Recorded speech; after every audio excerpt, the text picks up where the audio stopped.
안녕하세요. 저는 60대 남자입니다. 제가 젊었을 때 어른들께서 나이가 들면 사람 보는 눈이 저절로 생긴다고들 하셨는데, 사실 저는 그 말을 믿지 않았었어요.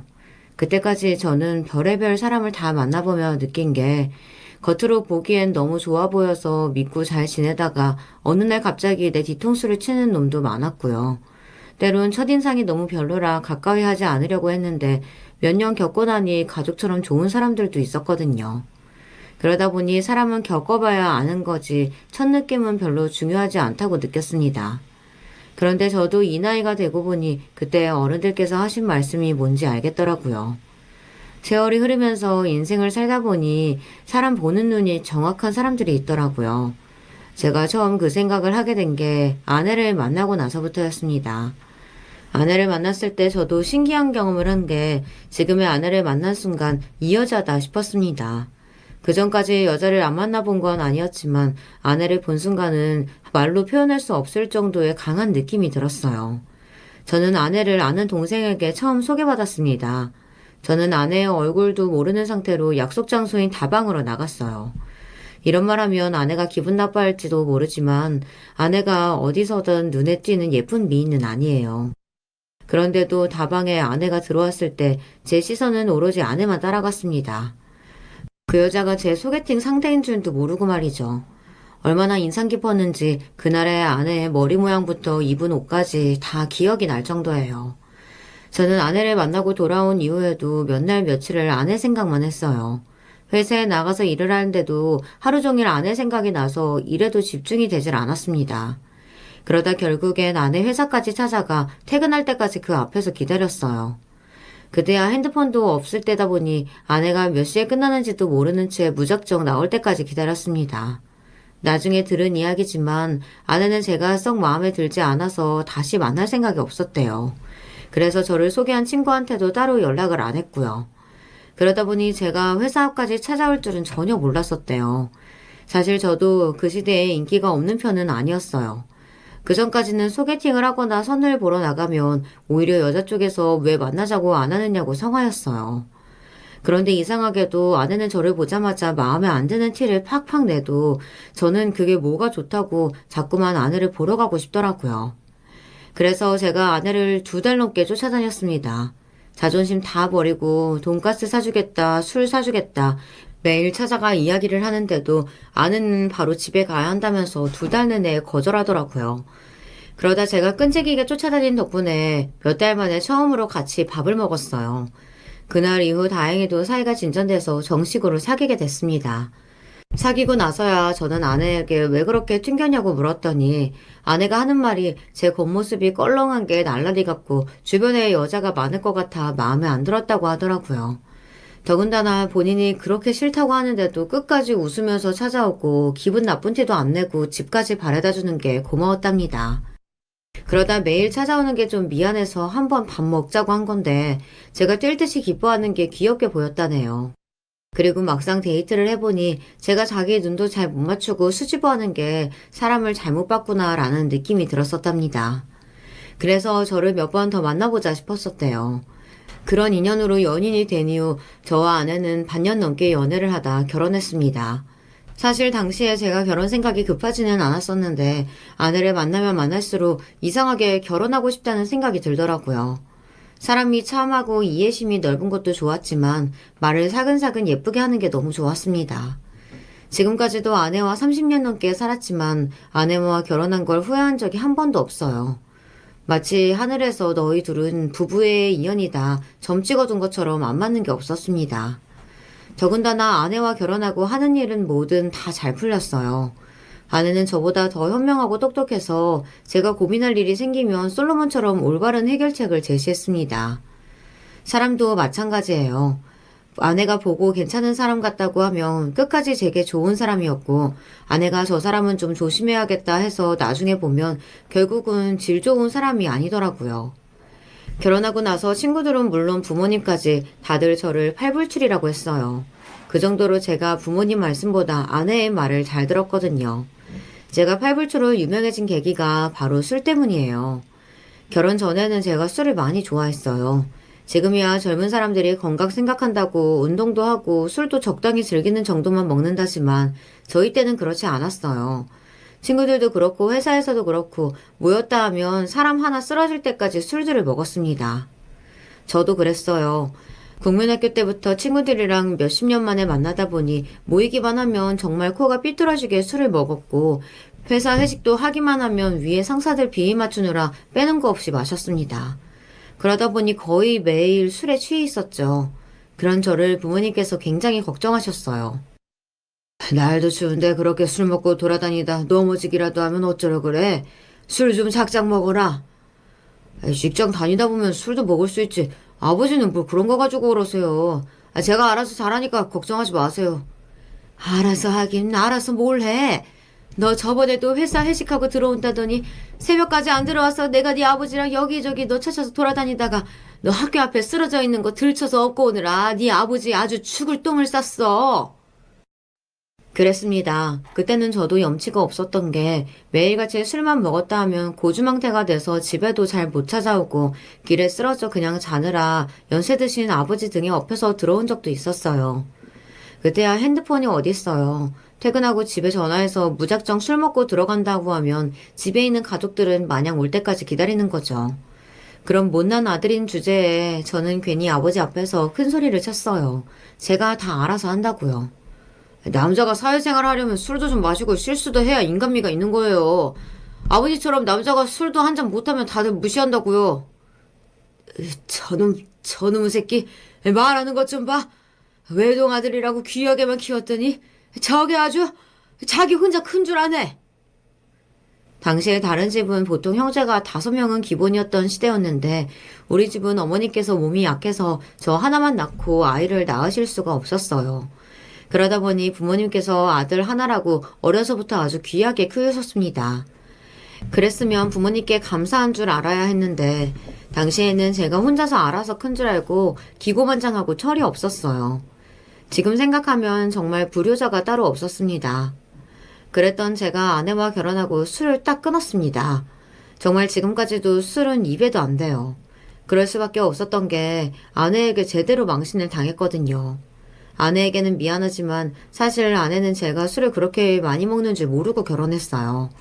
아내는 맥주 한두 잔 먹을까 말까 한 사람이라 술을 거의 안 먹어서 같이 술을 먹은 적이 거의 없거든요. 거기다가 당시에 아내에게 잘 보이고 싶을 때라 아내 앞에서는 절대 가음하지 않았어요. 그러다 보니 아내는 제가 그렇게 술을 먹고 다니는지 감쪽같이 몰랐죠. 그러다 보니 결혼하고 나서 제가 매일같이 친구들이랑 만나서 술을 먹고 쉬는 전날이면 회사 회식이랍시고 새벽까지 술을 먹고 들어오니 아내는 시겁한 겁니다. 평일에 퇴근하고 힘들어서 친구들이랑 한 잔씩 먹는 거야 그렇다고 쳐. 근데 결혼하고 지금까지 토요일이면 매일 술에 취해서 정신 못 차리고 들어와서 그 술 기운에 일요일에도 눈도 못 뜨고 잠만 자는 거 그거 너무한 거 아니야?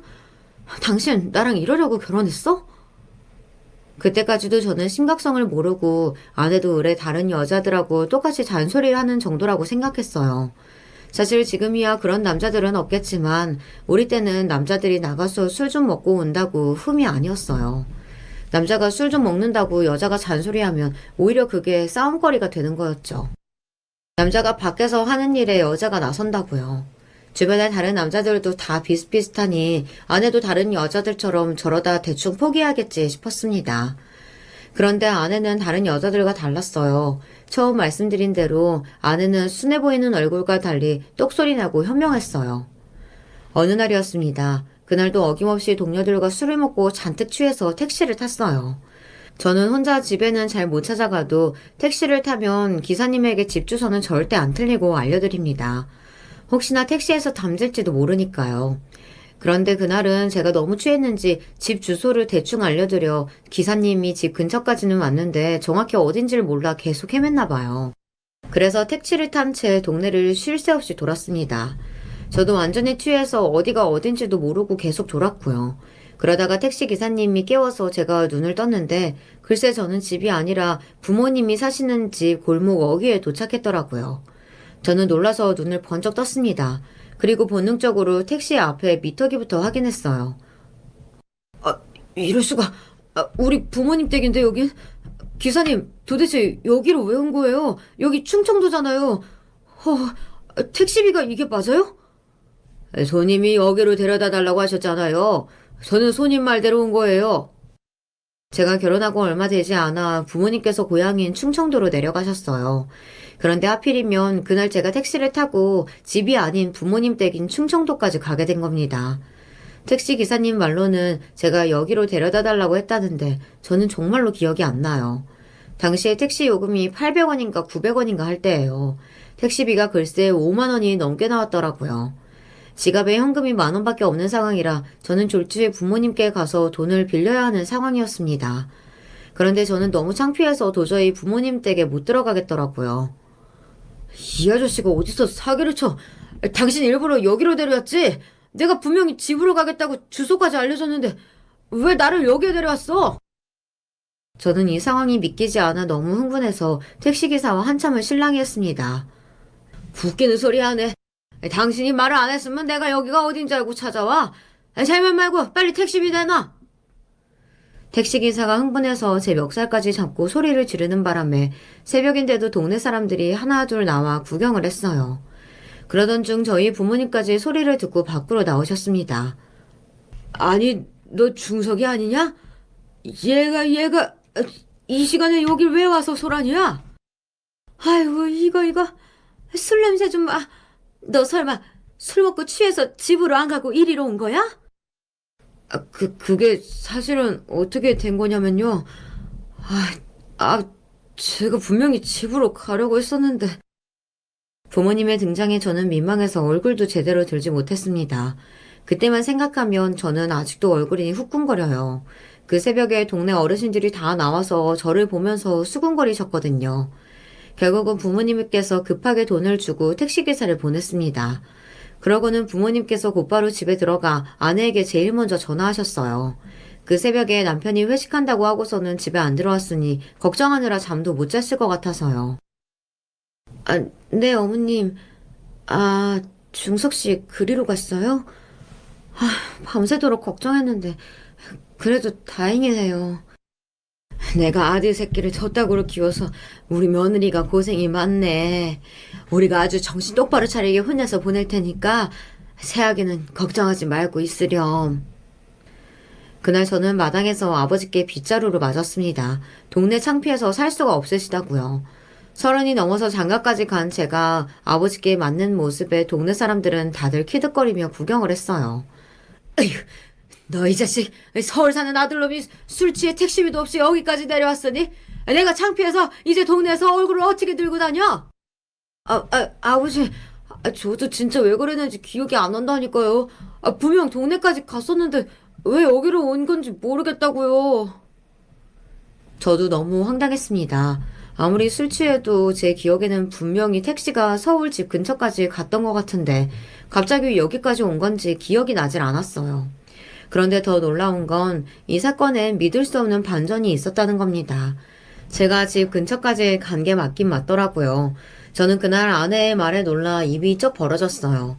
부모님 댁에서 욕이란 욕은 실컷 먹고 그 길로 바로 서울에 올라왔어요. 저는 아내 얼굴 보기가 민망해서 어쩔 줄 모르는 표정으로 집에 들어갔더니 역시나 아내가 저를 날카롭게 쏘아봤어요. 어때? 당신 상태가 얼마나 심각한지 이제 좀 알겠어? 결혼하고 아내의 그런 표정은 처음이었어요. 정말 화가 많이 난 것 같더라고요. 나도 내가 잘못한 거 알지. 근데 정말 내가 어쩌다가 거기까지 간 건지 모르겠어. 분명 택시 타고 이 앞까지 왔었는데. 저야 입이 2개라도 할 말이 없다는 것 정도야 알죠. 그런데 염치는 없지만 어제 일은 도무지 이해가 안 됐어요. 그 시간에 갑자기 부모님이 보고 싶었던 것도 아니고 왜 충청도까지 그 비싼 택시를 타고 간 건지 조금도 기억이 나질 않았거든요. 그런데 그때 아내의 말이 기가 막혔습니다. 맞아. 당신 택시 타고 여기 앞까지 오긴 왔었어. 택시에서 내리지도 못해서 그렇지. 아내가 눈을 동그랗게 뜨더니 생각지도 못한 말을 했습니다. 역시나 제 생각이 맞았어요. 어제 제가 택시를 타고 집 앞까지 온 게 맞더라고요. 거기다가 마침 저를 찾으러 나왔던 아내가 택시에서 잠들어 있던 저를 발견한 거예요. 아내는 어떻게든 저를 끌고 집으로 가려고 했지만 술에 진탕 취한 제가 도저히 일어나질 않아서 고생했답니다. 결국은 아내도 화가 나서 제게 제발 좀 일어나라고 소리를 질렀는데도 제가 세상 모르고 자고 있었대요. 제 행동에 아내가 울먹이기까지 하니 택시기사님 보기에는 그저 그 모습이 자기 딸처럼 보였나 봐요. 아내가 안쓰러웠던 택시기사님께서 아내를 도와주겠다고 운전석에서 내렸는데 그 순간 제가 갑자기 일어나서 소리를 질렀답니다. 아저씨 왜 내려요? 빨리 운전해야지. 갑자기 여기다가 차 세우고 왜 내리냐고.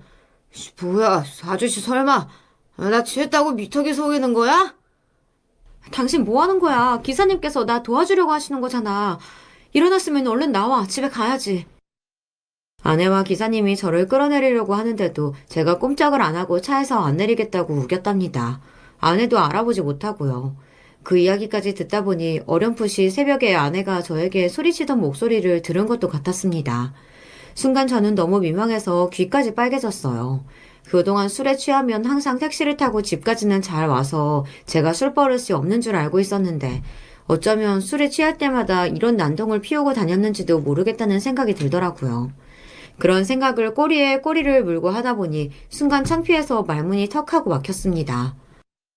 내가 사람 보는 눈 하나는 정확한 줄 알았는데 그날 당신 보고 내가 나 스스로한테 얼마나 실망했는지 몰라.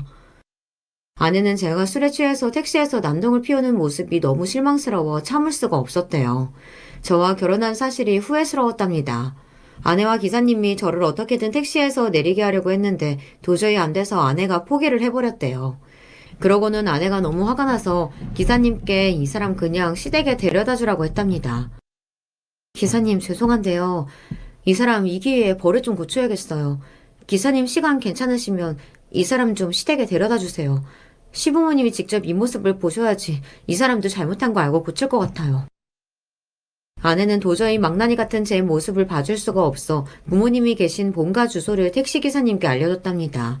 부모님이 보시고 혼쭐을 내서 제가 정신을 차리기를 바란 거죠. 아유, 그거 아주 좋은 생각이네요. 남편분도 망신 한번 제대로 당해봐야 정신을 차리지. 이대로 뒀다가는 앞으로 더 큰일 치르겠어요. 나야 장거리 가면 좋으니까 내가 본가까지 안전하게 데려다 줄게요. 택시 기사님까지 합세해서 저를 끌고 본가까지 내려온 겁니다. 그 이야기를 듣는 내내 철없는 저는 너무 화가 났습니다. 아무리 그래도 대책 없이 그 시간에 저를 충청도까지 보내면 어떻게 하나 싶어서요. 아무리 그래도 정신도 제대로 못 차리는 사람을 차에 태워서 그렇게 멀리까지 보내버리면 어떡해. 택시비가 5만 원이 넘게 나왔다니까. 저는 잘못한 줄도 모르고 그 와중에 택시비 많이 나왔다고 아내에게 짜증을 냈습니다. 저의 못난 모습에 아내는 표정이 차갑게 굳어버리고 말았어요. 당신은 이런 상황에 택시비가 중요해? 내가 어젯밤에 무슨 생각까지 했는지 알아? 그 순간 낸 정말 당신이 너무너무 믿고 싫어서 원래대로 부모님 품으로 돌아가라고 그래서 보낸 거야. 더는 당신이랑 살고 싶지 않아서. 그 순간 아내의 단호한 목소리에 저는 가슴이 철렁 내려앉았습니다. 아내가 얼마나 따뜻하고 이해심이 많은 사람인데 그런 사람이 저와 헤어지고 싶다는 생각까지 했다는 말에 저는 정신이 번쩍 들었습니다. 그리고 그동안 내가 얼마나 심각했는지 뼈저리게 느꼈어요. 여보, 그게 무슨 말이야? 나랑 안 산다니. 고작 그런 일로 이혼까지 생각했다는 거야? 고작? 당신한텐 고작일지 몰라도 나한텐 정말 중요한 일이야. 결혼 전에 당신이 이 정도로 술을 먹는 줄 알았다면 난 당연히 당신이랑 결혼하지 않았을 거야. 지금도 사실 아직 아이도 없으니까 이제라도 헤어지는 게 좋겠다는 생각뿐이야. 아내는 빈말하는 사람이 아니에요. 그 흔한 농담도 하는 사람이 아닙니다. 그런 사람이 저렇게 차가운 눈빛으로 무섭게 말을 하니 덜컥 겁이 나더군요. 아내가 정말 저와 헤어지자고 할 것 같아서요. 여보, 잘못했어. 내가 정신이 어떻게 됐었나 봐. 내가 한 번만 더 술 먹고 그런 짓 하면 인간이 아니다. 제발 한 번만 용서해줘. 아니, 난 이제 당신 말 못 믿어. 지금도 봐. 술 끊겠다는 말은 죽어도 안 하잖아. 당신은 술 못 끊어. 결국은 또 똑같이 술 진탕 먹고 집도 못 찾아올 게 뻔해. 이번 주말에 친정 가서 당신이랑 헤어질 거라고 말씀드릴 거니까 그런 줄 알아. 그동안 술을 먹고 늦게 들어와도 아내는 다음날 항상 콩나물국이랑 꿀물을 해줬어요. 속 버린다고요. 그런 다정한 모습에 제가 정신이 나가서 주제 파악을 못했나 봐요. 아내는 착해서 제가 무슨 짓을 해도 다 받아주는 사람이라고요. 그런데 그날은 정말 무서웠습니다. 아내가 진심으로 하는 말 같았거든요. 알았어, 여보. 내가 보여줄게. 나 당신을 위해서라면 그깟 술 끊을 수 있어. 그러니까 제발 지켜봐줘. 아내는 못 믿겠다는 눈치였지만 저는 제발 한 달만 지켜봐달라고 애원했습니다. 한 달 동안 제가 약속을 지키지 못하면 그때는 정말 내 발로 나가겠다고요. 그날 이후 저는 독하게 술을 끊었습니다. 아내에게 제가 그 전하고는 180도 달라졌다. 다시는 술 먹고 아내를 속상하게 하는 일은 하지 않겠다라고 결심한 제 마음을 보여주기 위해 단번에 술을 끊었어요. 주변 지인들도 부모님도 다들 제가 술을 끊겠다고 했을 때 믿지 않았습니다. 평소에 제가 술을 얼마나 좋아하는지 다들 아는 사람들이다 보니 저러다 말겠지 했던 것 같아요. 그런데 제가 아내와의 약속을 지키기 위해 정말 술을 단 한 방울도 먹지 않는 모습에 다들 기가 차했습니다. 마누라가 무섭긴 무서운가 보네. 술이라면 자다가도 벌떡 일어나던 사람이 술을 다 마다하고. 이래서 아들놈 키워봤자 다 소용없다는 거야. 부모가 그만 먹으라고 그렇게 소리를 질러도 말 안 듣더니만 집안누라가 집 나가겠다고 난리치니까 바로 말 듣는 거 봐. 아유, 어쨌든 간에 나는 우리 며느리 덕분에 이놈 새끼 정신 차린 것 같아서 좋기만 하고만 뭘 그래. 어찌됐든 제가 술을 끊고 나니 부모님도 아내도 다들 좋아했어요. 그리고 가장 좋은 건 제가 술을 끊고 나자 몸이며 정신이며 좋아진 게 스스로 너무 느껴졌다는 겁니다. 더군다나 술을 끊어서인지 결혼하고 2년 동안 노력해도 잘 생기지 않던 아이가 바로 생겼습니다. 그렇게 우리 귀하디 귀한 첫째 딸이 태어났어요. 그로부터 3년 후 둘째 아들도 태어났지만 저는 이상하게 첫째 딸이 너무 귀하고 예뻐요. 사실 아내가 첫째를 갖기 전까지 저에게 쌀쌀맞았어요. 아무리 제가 술을 끊었다고 해도 그 전에 일이 없었던 일이 되는 건 아니다 보니 저에게 서운하고 실망스러웠던 마음이 남아있었거든요.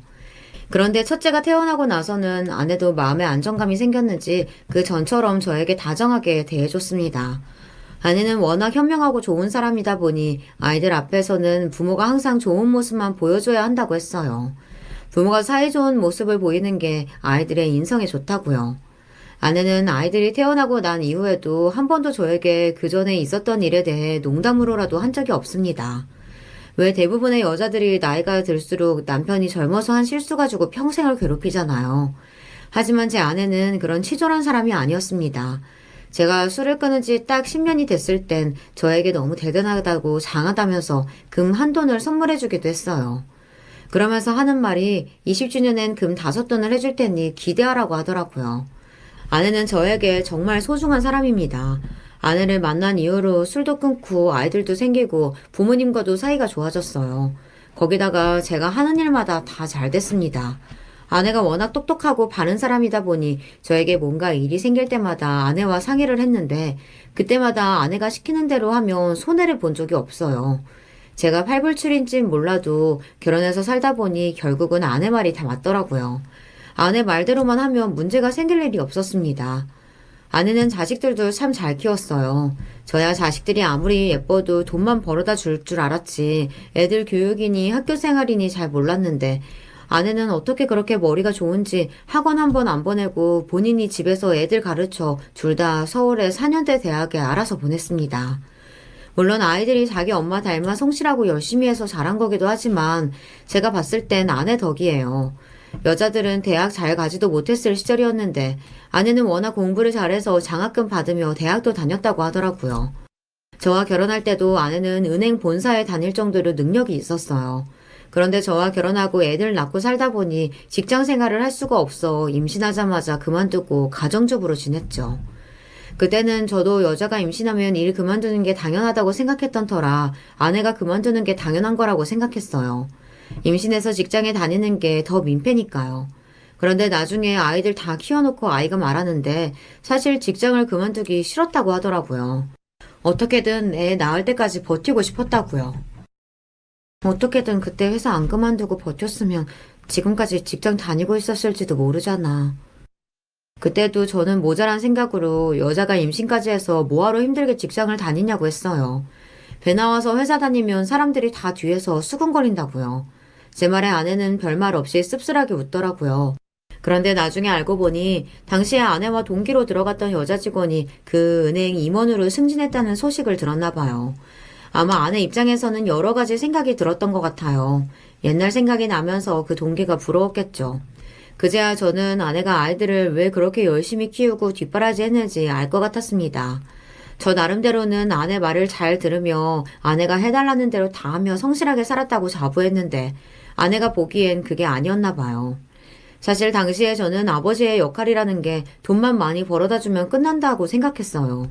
그래서 아내가 무슨 생각을 하는지 아이들이 어떻게 커가고 있는지는 생각도 안 하고 오로지 돈 버는 일만 열심히 했습니다. 그게 가장으로서 제일 중요한 일이라고 생각했으니까요. 그런데 아이들이 좀 크고 나서 그제야 제가 한결 숨을 고르고 아내 얼굴을 바라봤더니 어느새 아내 얼굴이 많이 지쳐 보이더라고요.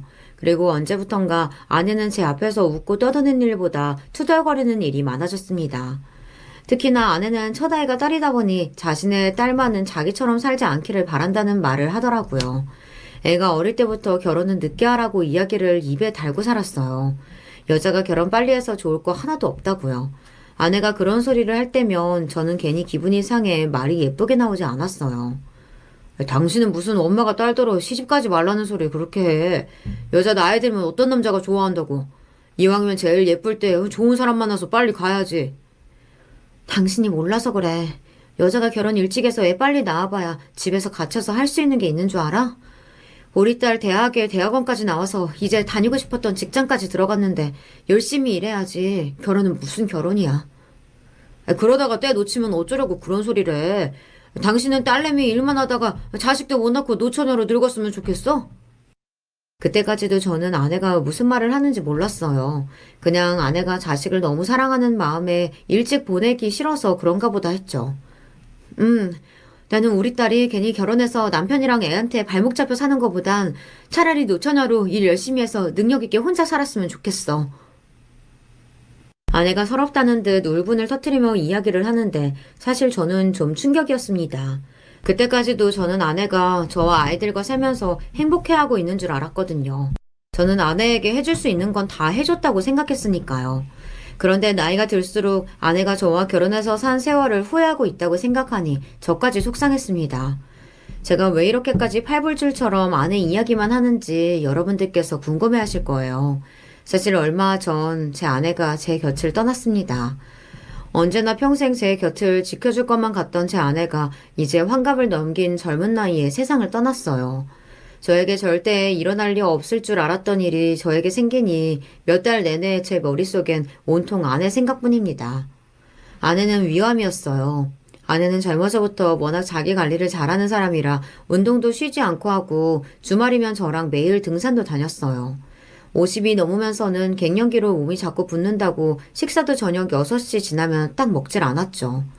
그러다 보니 다른 여자들이 갱년기라고 10kg씩 넘게 찐다고 하는 소리는 아내에겐 다른 세상 이야기였어요.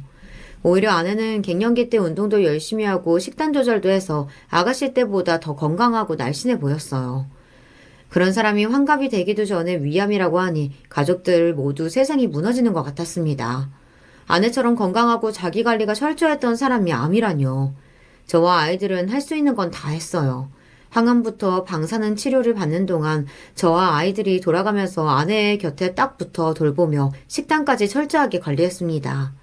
아내는 당연히 이겨낼 거라고 생각했으니까요. 그런데 암 판정을 받은 지 딱 3년이 되던 작년에 아내는 암이 다른 곳까지 전이가 돼 결국은 버티지 못하고 가족들 곁을 떠났습니다. 그때의 좌절감은 도저히 말로 표현할 수 없습니다. 아내는 당연히 평생 저와 아이들 곁에 있어줄 거라고 생각했는데 정말 한순간에 떠나버리더라고요. 아내가 죽고 저와 아이들은 몇 달 동안 제정신이 아니었습니다. 저는 일도 하지 않고 집에서 거의 폐인처럼 살았어요. 그때를 생각하면 자식들에게 너무 미안해요. 저는 아내를 잃었지만 아이들은 엄마를 잃은 거잖아요. 아무리 다 성인이라고 해도 한순간에 사랑했던 엄마가 떠났으니 아이들이 더 힘들었을 텐데 제가 아내를 잃었다는 서름에 벗어나지 못하고 아이들 챙길 여력이 없었죠. 하지만 제 아이들이 누굽니까? 저의 완벽한 아내가 자신의 모든 청춘을 바쳐 사랑으로 키워낸 아이들입니다. 아이들은 본인들도 힘든 와중에 제가 식음을 전폐하고 누워있으니 걱정이 됐는지 매일 퇴근하고 돌아오는 길에 제가 좋아하는 음식과 과일들을 잔뜩 사들고 와서 함께 아내 이야기도 해주고 그동안 아내와 찍었던 사진을 인화해서 예쁜 앨범도 만들었더라고요. 그런 마음이 고마워서라도 제가 계속 일 안 하고 누워만 있을 수는 없었어요. 저는 아이들을 생각해서라도 힘을 내야겠다 싶어 안간힘을 다해 일상으로 돌아왔습니다. 아내도 제가 씩씩하게 일하고 아이들의 든든한 아버지가 되어주길 바랄 것 같아서요. 아내에게는 미안하지만 지금껏 못했던 아버지 노릇을 하기 위해 저는 아이들과 여행도 다니고 아이들을 위해 음식도 만들었어요. 아내가 살아있었을 때는 아내가 애들하고 여행 가게 시간을 내라고 해도 일이 너무 바빠서 제대로 여행을 간 적도 거의 없었어요. 심지어 음식은 한 번도 해준 적이 없고요. 그런 생각을 하다 보니 이렇게 다 하면 할 수 있는 일인데 그때는 뭐가 그렇게 바쁘다고 가족들과 여행도 한 번 못 가고 사랑하는 아내에게 밥도 한 번 차려주지 못했을까 후회됐습니다. 그 이후로는 아내 생일이나 제삿날 제가 음식해서 제사상에 올려요. 당신이 살아있을 때 이렇게 해줬어야 했는데 이제야 이렇게밖에 못해서 너무 미안해. 그래도 앞으로는 내가 우리 애들 안 굶기고 밥 챙겨서 먹일 테니까 애들 걱정은 하지 마. 아내를 만나고 저는 어른이 됐고 아내가 죽고 나서야 저는 아빠가 됐습니다. 저는 왜 항상 아내가 제 곁을 떠나고 나서야 정신을 차리는 걸까요? 저는 앞으로 몇 년을 더 살게 될지 모르겠지만 앞으로 남은 생은 자식들을 위해 살겠다고 아내 앞에서 다짐했습니다. 그래야 나중에 제가 죽어서 아내를 만나게 된다면 그나마 아내 앞에 떳떳할 수 있을 것 같아서요. 그러던 중 생각지도 못한 일이 생겼습니다. 딸아이가 남자친구가 생긴 것 같더라고요.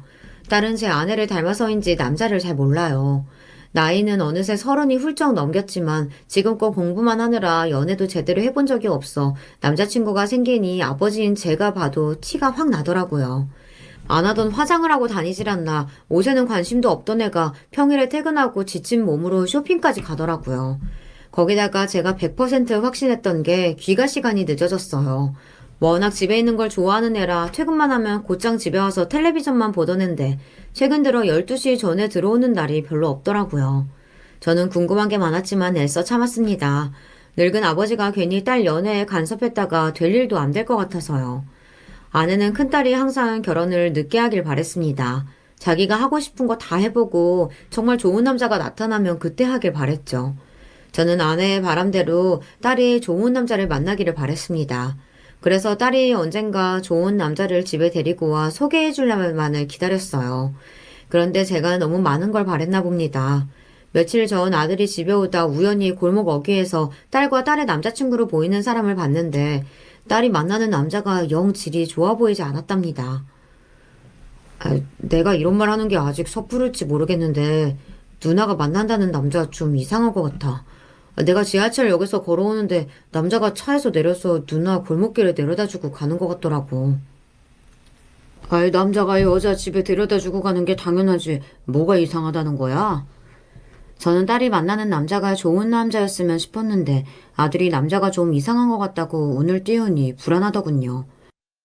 그게 사실은 누나가 골목길을 올라가고 나서 남자가 차에 올라타려고 하는데 마침 폐유지 줍는 할아버지가 리어카로 실수로 그 남자 차 뒤에 바퀴를 살짝 건드린 거야.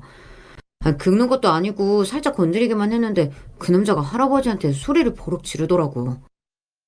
아들 말에 따르면 남자가 딸아이를 내려다주고 가는 길에 차를 살짝 건드린 할아버지에게 소리를 지르는 것뿐만이 아니라 욕설을 했답니다. 보상하라고요. 저는 그 소리에 심장이 덜컥 내려앉는 것만 같았습니다. 만약 아들이 본 사람이 정말 딸아이의 남자친구고 그 남자친구가 그런 행동을 한 거라면 둘이 만나게 두고 볼 수만은 없으니까요. 더군다나 이야기는 거기서 끝이 아니었어요. 남자는 소리를 지른 것도 모자라 경찰까지 부르겠다고 몰상식하게 굴었답니다. 이 차가 얼마짜린 줄 알아? 감히 그깟 박스 죽겠다고 내 차를 건드려? 아저씨 그런 쓰레기나 주우면서 사느니 차라리 깜빵 가는 게 낫지 않겠어? 내가 경찰에 신고해줘? 젊은 사람이 연세도 많은 분한테 비아냥거리는 모습에 금방 사람들이 모여들었는데도 남자는 아랑곳하지 않았답니다. 결국은 지켜보던 제 아들이 보기 힘들어 할아버지에게 그만 돌아가시라고 리어카를 골목 아래까지 가져다 줬대요. 그러자 그 남자가 제 아들에게 화를 냈답니다. 당신 뭐야? 지금 나랑 그 할아범이랑 얘기하는 거 안 보여? 왜 끼어들고 난리야? 당신이야말로 연세도 많은 분한테 뭐 하는 거예요? 여기 주차 금지 구역이에요. 그쪽이나 신고당하기 싫으면 빨리 차나 빼줘. 그 남자가 주차하면 안 되는 곳에 주차까지 해놓고 몰상식하게 구는 꼴이 재수없어 아들이 한 소리 했나 봐요. 그래도 아들이 먼저 이야기를 꺼낸 덕에 주변에 있던 사람들도 같이 도와줘 남자는 괜히 큰 소리를 내며 도망치듯 떠났답니다. 그 남자 누나 남자친구 맞는지 한번 물어봐야겠어. 진짜 남자친구면 만나게 두면 안 되잖아. 그렇지. 알았어. 내가 네 누나랑 얘기해 볼 테니까 너는 걱정하지 말고 가서 쉬어. 아들 이야기에 저는 딸에게 어떻게 말을 해야 하나 고민했습니다. 마음 같아서는 그 남자 누구냐고 왜 그런 남자를 만나고 다니냐고 하고 싶었지만 그 남자와 딸이 어떤 사이인지 정확하게 모르는 상황에서 괜히 섣불리 듣기 싫은 말부터 했다간 딸이 아예 저랑 말하기 싫어할 수도 있으니 좋게 물어보자 싶었습니다. 저는 딸과 둘이 있을 때 그날 일에 관해서 물었습니다. 그 남자가 할아버지에게 한 행동에 관해서는 말하지 않고 아들이 퇴근하고 오는 길에 남자 차에서 내리는 걸 봤다고만 했어요. 그러자 딸이 괜히 수줍어하면서 남자친구라고 하더라고요. 저는 그 말을 듣는 순간 누군가 제 머리를 한 대 친 줄 알았습니다. 그 정도로 띵했어요. 도대체 어쩌다가 제 딸이 그런 놈을 만난 건가 싶더라고요. 그래서 저는 그 남자를 어떻게 만나느냐고 했죠. 그랬더니 하는 말이 기가 막혔습니다. 요즘 애들이 하는 SNS인지 뭔지 하는 데서 연락이 왔다고 하더라고요. 제 딸이 대기업 연구원이에요. 그래서 SNS에 회사에서 일하는 사진이나 여행 사진 같은 걸 올려뒀는데 남자가 그걸 보고 지적이고 멋있어 보인다고 연락을 해왔답니다. 그 소리를 듣는데 저는 순간 눈이 뒤집혔습니다. 세상이 아무리 변했다고 해도 이런 일이 말이 되나 싶어서요. 너 정신이 있는 애야 없는 애야? 서른이 넘은 애가 얼굴도 모르는 남자가 연락 와서 보자고 바로 만난 거야? 도대체 어떤 놈인 줄 알고 그런 놈을 만나? 아빠, 내가 애야? 나도 그 정도는 다 알아. 서로 메시지로 충분히 이야기도 하고 전화통화도 해보다가 사람들 많은 카페에서 처음 만났어. 아빠가 몰라서 그러는데 요즘엔 다들 이렇게 많이 만나. 아이고, 많이 만나긴. 너는 뉴스도 안 보니? 뉴스 보면 다들 그렇게 접근해서 범죄도 일어나고 그러는 거야. 민석 씨 그런 사람 아니야. 우리나라에서 제일 유명한 호텔에서 일하는 사람이라고. 나도 다 사람 알아보고 만나는 거야. 어이구, 네가 알기는 뭘 알아? 그놈 내가 안 봐도 뻔하니까 내 말 믿고 당장 헤어져. 아빠, 그걸 지금 말이라고 해? 내 남자친구 만나본 적도 없으면서 다짜고짜 헤어지라니. 아빠 엄마 돌아가시고 변한 줄 알았는데 옛날하고 똑같아. 도대체 엄마는 아빠 같은 사람하고 어떻게 살았는지 모르겠다. 딸은 버럭 소리를 지르고는 방으로 들어가 버렸습니다. 딸의 말에 화가 난 건 저도 마찬가지였어요. 딸은 제 마음을 모르겠지만 이미 아들에게 들은 이야기가 있다 보니 저는 이미 그 남자에 관해 나쁘게 생각하고 있었죠. 더군다나 딸이 얼굴도 잘 모르는 남자를 밖에서 만난다고 하니 순간 저도 모르게 이성을 잃고 말았습니다. 여러분들이 들으시기엔 어떠신가요? 이게 말이 되는 소린가요? 생판 모르는 사람이 보낸 연락에 덥석 나가서 따로 만나다뇨. 저는 딸이 한 행동이 이해가 안 돼서 흥분하고 말았습니다. 하지만 금방 후회했어요. 굳게 닫힌 딸아이의 방을 보고서 말이죠. 그 순간 잊고 있었던 옛날 생각이 났거든요. 딸이 고등학교 때 미대에 가고 싶어 했었어요. 아내도 미술을 시켜보겠다고 했었는데 제가 보기엔 딸이 그림에 재능이 전혀 없는 것 같아 괜히 시간 낭비하지 말고 공부하라고 했습니다. 누가 봐도 딸은 공부에 재능이 있었으니까요. 그때는 누가 뭐라고 하든 제 생각이 맞는다고 생각했어요. 제가 미술을 못하게 한 덕에 딸은 공부하고 명문대에 진학하고 대기업 연구원까지 됐으니까요. 하지만 딸은 종종 미술을 하지 못한 거에 대한 불만을 토로할 때가 있어요. 미대에 가든 안 가든 한번 해봤으면 좋았을 것 같다고요. 저는 지금도 그 얘기가 나오면 아니라고 그때 미술 안 하고 공부한 게 잘한 거라고 했지만 지금도 딸이 취미로 그림을 그리러 다니는 걸 보면 저렇게 좋아하는데 한 번은 학원이라도 다니게 해줄 걸 그랬나 하는 생각이 들기도 해요. 미안하기도 하고요. 하지만 이번 일은 다릅니다. 남자친구인지 뭔지 아는 놈은 이미 제 아들의 눈을 통해 검증된 놈이에요. 딸이 더는 제 이야기를 안 들을 것 같아 저는 아들에게 누나에게 그날 본 이야기를 해주라고 했습니다. 그러면 딸도 생각이 바뀔 것 같아서요. 그런데 이건 웬걸 딸이 아들의 말을 믿지 않더군요. 자기 남자친구가 그럴 리 없다고요. 민석 씨가 그럴 리가 없어. 분명 네가 잘못 본 거야. 내가 민석 씨 만난 지가 벌써 반년이 넘었어. 그동안 나랑 만나면서 누구한테도 큰 소리 한 번 낸 적 없어. 얼마나 자상한 사람인데. 딸은 잘못 알아도 한참을 잘못 알고 있었습니다. 그 남자가 호텔에서 일하는 서비스직이라고 누구에게나 다 친절하다네요. 그건 자신이 보장한다고 했어요. 그러면서 한다는 말이 더 기가 찼습니다. 나 며칠 전에 민석 씨한테 프로포즈 받았어. 나도 프로포즈 승낙했으니까 곧 집에 데리고 올게. 그때 아빠가 직접 보고 판단해줘. 딸은 그 녀석에게 프로포즈를 받았답니다. 더군다나 승낙했대요. 저는 속이 말이 아니었습니다. 저는 마지막으로 정말 아들이 잘못 본 거기를 바랬어요. 그런데 아니었습니다. 아들과 딸아이 SNS를 찾아서 들어갔는데 남자친구랑 찍은 사진이 있더라고요. 아들은 보자마자 이 녀석이 맞다고 했습니다. 누나는 도대체 이 자식 뭘 보고 좋다는 거야? 설마 그런 놈인 걸 모르는 건가? 사람이 작정하고 속이는데 안 속을 수가 있겠어? 내가 봤을 때 이 자식 네 누나한테 작정하고 접근한 것 같아. 이 자식 SNS도 볼 수 있어? 딸아이의 SNS, 그리고 그 자식의 SNS를 본 순간 저는 확신했습니다. 이놈이 제 딸아이를 속이고 있다고요. 보니까 딱 봐도 허세가 있어 보였어요. 더군다나 젊은 놈이 사람들 앞에서 부끄러운지도 모르고 연세가 많은 할아버지에게 쉽게 소리를 지르는 놈이 제 딸의 앞에서는 반년 동안이나 그런 모습을 보인 적이 없을 리 없잖아요. 분명 작정하고 제 딸아이를 속이는 게 확실해 보였어요. 저는 딸에게 백날 이야기해봐야 제 말을 들어줄 것 같지 않아 직접 눈으로 보여주기로 했습니다. 저는 아들에게 그놈 SNS를 뒤져 다니는 호텔이 어딘지 알아보라고 했어요. 그러고는 며칠 뒤 제가 그 녀석이 일한다는 호텔로 찾아갔어요. 일부러 허름한 옷을 입고요. 그런데 그때 마침 딸아이 SNS에서 본 사진 속 남자가 월급한 유니폼을 입고 호텔 정문에서 손님과 대화를 하고 있더라고요. 딴눈에 봐도 직급이 높아 보였어요. 저는 조금 더 가까이서 보고 싶어 그 녀석이 있는 근처로 다가갔습니다. 명찰을 보니 역시나 딸아이의 남자친구가 맞더군요. 그때였어요. 저 녀석에게 어떻게 다가가면 좋을까 생각하기도 전에 그 자식이 먼저 저에게 다가왔습니다. 그런데 그 녀석이 저에게 다가와서 하는 말이 가관이었어요. 아이, 저기 아저씨, 여기 들어오시면 안 돼요. 제가 호텔 로비 쪽으로 다가가자 그 녀석이 빠른 걸음으로 달려와 손까지 뻗어가며 저를 저지했습니다. 제가 아무런 행동도 하지 않았는데 그냥 제 행색만 보고 들어오면 안 된다고 했어요. 순간 저는 웃음이 다 나오더군요. 호텔 로비에 사람들이 바글바글한데 굳이 나만 못 들어가게 한다는 게 기가 막혔죠. 그 자식은 역시나 제가 생각한 대로 거지 같은 놈이 맞았어요.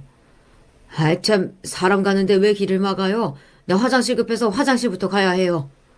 저는 로비 안쪽에 있는 화장실을 가겠다고 녀석을 지나쳐 가려고 하는데 싸가지 없는 놈이 제 어깨까지 툭 밀치며 밀더군요. 여긴 들어갈 수 없다고요. 저는 황당해서 내가 여기를 왜 못 들어가냐고 따졌습니다. 그러자 이놈이 주변을 쑥 훑어보더니 사람이 없는 걸 확인하고 싸늘한 표정을 지으며 제 귓가로 다가왔어요. 그러더니 제 귀에 대고 작게 속삭였습니다. 말귀 못 알아먹네. 귀가 먹었어? 여기가 당신 같은 사람이 올 때가 아니야. 좋은 말로 할 때 꺼져. 순간 저는 온몸에 소름이 돋았어요. 이상한 놈일 거라고 예상은 했지만 이 정도로 무식하고 경우가 없는 놈일 줄은 상상도 못했거든요. 저는 이놈의 진짜 모습을 찾았다 싶어 제가 누군지 정체를 밝히려고 했는데 그 순간 저를 알아본 호텔 지배인이 달려왔어요. 멀리서 보고 긴가민가 했는데 삼성물산 김 회장님 맞으시죠? VIP 라운지로 안 가시고 왜 여기 계세요? 회장님, 제가 라운지까지 안내해드리겠습니다. 고 과장 뭐하고 있어? 회장님 안내해드리지 않고. 그날 제 얼굴을 바라보던 그놈의 눈빛을 저는 아직도 잊지 못합니다. 얼마나 놀랐는지 입도 다물지 못하더라고요. 삼성물산 회장님이면 유진이 아버님? 제 정체를 지배인이 이야기하자마자 꼴통 같은 놈이 제 딸이 누구인지 바로 알더라고요. 아버님 안녕하세요. 저는 이 상황이 믿기지 않는지 그 녀석은 말까지 더듬으며 어쩔 줄 몰라 했습니다. 그런데 어쩌죠. 아직 제가 준비한 이벤트가 끝나지 않았는걸요. 그 순간 제 딸이 로비를 가로지으며 걸어와 그 못난 자식에게 다가갔습니다. 그러고는 그 녀석의 뺨을 갈겼어요. 나 우리 아빠가 호텔에 들어온 순간부터 네가 어떻게 하는지 다 봤어. 동생이 말할 때까지도 절대 그럴 리 없다고 믿었는데 내가 사람을 잘못 봐도 한참을 잘못 봤구나. 더 말할 것도 없어. 우리 그만 헤어져. 말도 안 돼. 유진아.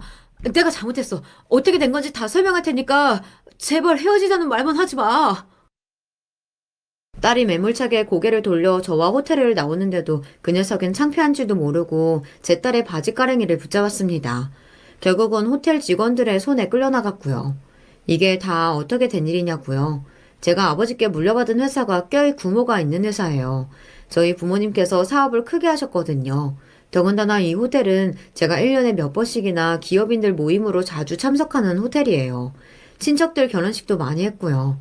처음 그 녀석이 이 호텔 직원이라고 했을 때 혹시나 호텔에서 나를 보고 내 딸에게 접근한 건 아닌가 했는데 얼굴을 보고도 못 알아본 걸 보면 그렇게까지 치밀한 놈은 아니었나 봐요. 사실 처음엔 저도 아들이 한 마리 틀리고 딸이 한 마리 맞기를 바랬어요. 딸이 그렇게 좋아한다는 놈이 좋은 놈이길 바랬죠. 그런데 딸아이의 SNS를 본 순간 저는 그 녀석이 제 딸에게 일부러 의도를 가지고 접근했다는 생각이 딱 들더군요. 사실 제 딸이 평생 공부만 했지 세상 물정이라고는 몰라요. 그럴 만한 게 제가 오랫동안 사업을 하면서 자식들은 부족한 거 없이 곱게만 키우다 보니 사람을 경계하고 조심할 줄을 몰라요. 마냥 사람들이 겉으로 보이는 모습이 단줄합니다. 딸아이가 그 정도로 사람들에게 내세우길 좋아하는지는 몰랐는데 글쎄 SNS에 가족들끼리 여행 간 사진이 버젓이 있더라고요. 여행 갈 때마다 비행기를 비즈니스를 타고 가거나 유명 호텔에서 묵은 사진, 더군다나 제가 운영하는 회사에서 함께 야유회를 갔던 사진이나 우리 회사 이름까지 올려놨더라고요. 그러니까 저런 놈이 꼬이죠. 그날 이후 딸은 깊이 반성하고 다시는 이런 일이 일어나지 않도록 하겠다고 했어요. 그리고 그놈의 SNS인지 뭔지도 다 비공개로 바꿨다고 하더라고요. 얼마 뒤 행사가 있어서 그 호텔에 갈 일이 있어서 지배인에게 그 녀석은 어떻게 됐냐고 물었더니 당연하게도 잘렸다고 하더라고요. 그동안 겉으로는 사람이 좋은 척하면서 뒤로는 고객들을 차별 대우하고 아래 직원들에게도 갑질한다는 게 다 밝혀져 잘렸다고요. 저는 이번 일로 또 한 번 아내의 빈자리를 제대로 느꼈어요. 다 큰 자식도 키우는 게 이렇게 힘든데 아내는 매일 바쁜 저와 사느라 혼자 애 둘을 키우느라 얼마나 고생했을까 싶더라고요. 며칠 전 저는 아내를 보러 갔다 왔습니다. 그리고 제가 우리 딸을 어떻게 지켜냈는지 무용담을 늘어놓고 왔어요. 그러니까 거기서라도 마음 편히 지내라고요. 애들은 걱정하지 말고요. 끝까지 제 이야기 들어주셔서 감사합니다. 앞으로도 자식들과 함께 힘내서 잘 살라고 응원하는 댓글 많이 달아주세요. 여러분에게도 행운이 가득하시길 바랄게요. 안녕하세요. 저는 오늘 가족의 얽힌 이야기를 나눠보고 싶어서 사연을 신청하게 되었어요. 저는 어렸을 때 집 밖에서 늘 소심한 아이로 통했었고 위축이 잘 되는 아이였기 때문에 제 의견을 크게 내보지 않고 살았어요. 이런 제 성향과 아주 반대에 있는 사람들이 놀랍게도 바로 제 부모님 두 분이셨어요. 부모와 자식은 거울이라고 하는데 왜 저는 반대였는지 그건 참 신기할 노릇이네요. 부모님은 자주 다투셨습니다. 두 분이 융화가 잘 안 되었다는 점에서 물과 기름이라고 비유할 만한데요. 사실 지금 되짚어보면 차라리 불과 기름이었던 것 같기도 합니다. 서로가 서로를 더욱 열받게 만드는 조합이 바로 제 부모님이었거든요. 엄마, 또 새벽에 들어오세요? 엄마가 자꾸 이러시니까 아버지는 또 화가 나실 수밖에 없잖아요. 제발 자존심이라는 거 그만 내세우고 엄마가 한 번만 아버지한테 숙이고 들어가 주시면 안 돼요? 그러면 간단히 풀릴 일들인데 왜 항상 어렵게 돌아가세요? 네 아버지가 나한테 안 숙이는데 내가 왜 숙여야 돼? 난 옛날 그때 뱃속에 너만 안 생겼어도 네 아버지 같은 사람하고 결혼 안 했어. 나는 고작 이렇게 살아갈 팔자가 절대 아니었는데 그때 뭔가 잘못 꼬인 거야. 너만 없었어도 나는 인생을 이렇게 안 살았을 텐데 분하고 억울해서 미치겠어. 그런데 내가 대체 왜 네 아버지한테 줘줘야 하니? 어? 오늘 많이 취하신 것 같은데 이만 들어가서 주무세요. 저도 이제 잘게요. 내 말 안 끝났는데 어디를 가? 너도 지금 내가 우스워 보여? 내가 이 모양 이 꼴로 산다고 너도 나를 아주 우습게 여기는구나. 친정엄마가 씩씩거리는 소리가 무섭고 한편으로는 서러워서 방에 얼른 들어가 문을 잠갔고 방문 앞에 그대로 쭈그려 앉아서 울다가 잠들었던 밤이었습니다. 그날 꿈에서는 세상을 이미 떠난 동생이 나왔던 것 같아요. 저는 아래로 남동생이 하나 있었는데 7살이라는 어린 나이에 갑자기 생긴 희귀병으로 세상을 떠났습니다. 치료를 해보고 노력할 틈도 없었어요. 원래도 서로 성격이 강해서 곧장 충돌하셨던 부모님은 남동생의 죽음 이후로 더욱 예민하고 신경질적인 부분들이 계셨어요. 그게 시간이 지나다 보니까 아예 굳어져서 이제는 아무런 계기가 없어도 싸우게 되셨죠. 부모님 사이가 이 모양인데 양가 집안을 왕래하며 지낸다는 건 있을 수가 없는 일이었죠.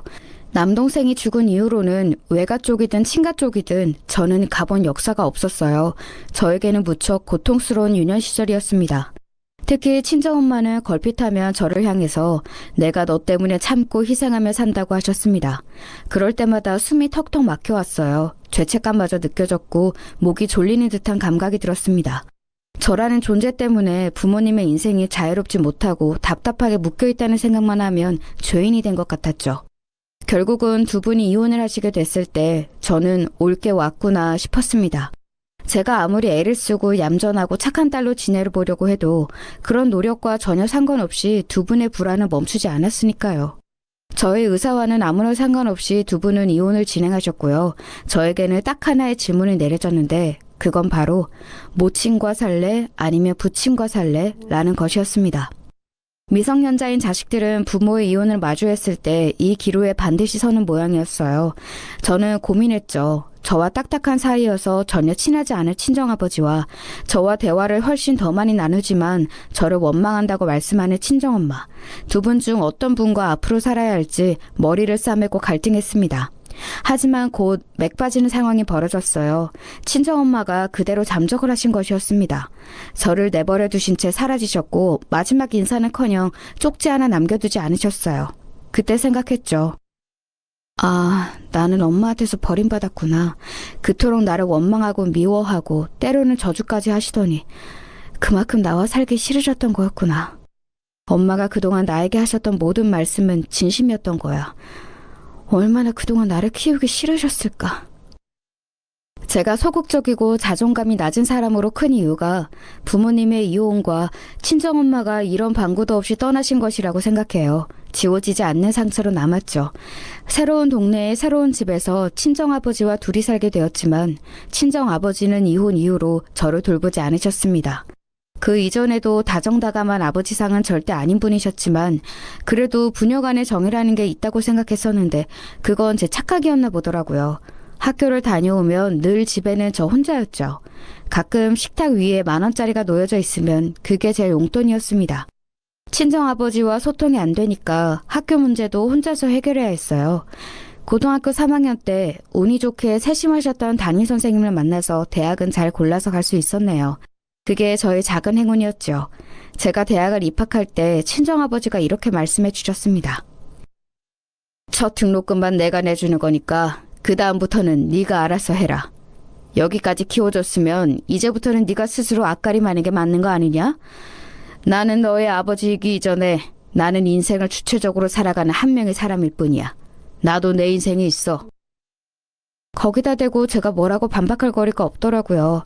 그래서 저에게는 대학 시절의 추억이라는 게 별로 없습니다. 미친 듯이 공부하고 미친 듯이 아르바이트를 한 것밖에는 없거든요. 취업을 할 때도 제가 편하고 좋게 일을 할 수 있는 곳보다는 돈을 잘 주는 곳으로 골랐습니다. 최우선 조건이 그것이었어요. 알고 보니 제가 고등학교 시절부터 친정아버지는 이미 다른 여자분을 만나고 계셨더라고요. 그런 와중에 제가 성인이 되니까 옳다구나 싶으셔서 이제는 저를 책임지고 싶지 않으셨던 것이었죠. 정식으로 그분과 재혼은 하지 않으셨지만 살림을 합치셨어요. 이게 제가 대학 졸업 전에 벌어진 일이었습니다. 저는 강제적으로 독립을 해야 했죠. 그러니 항상 돈에 허덕일 수밖에 없었어요. 취업을 하고 나니까 이제 따박따박 월급이 들어온다는 생각에 마음이 놓였는데 그래서 제가 방심을 했던 것 같아요. 너무 자기 얘기를 하고 다녀도 안 좋다는 것을 제가 첫 사회생활을 하면서 깨우쳤습니다.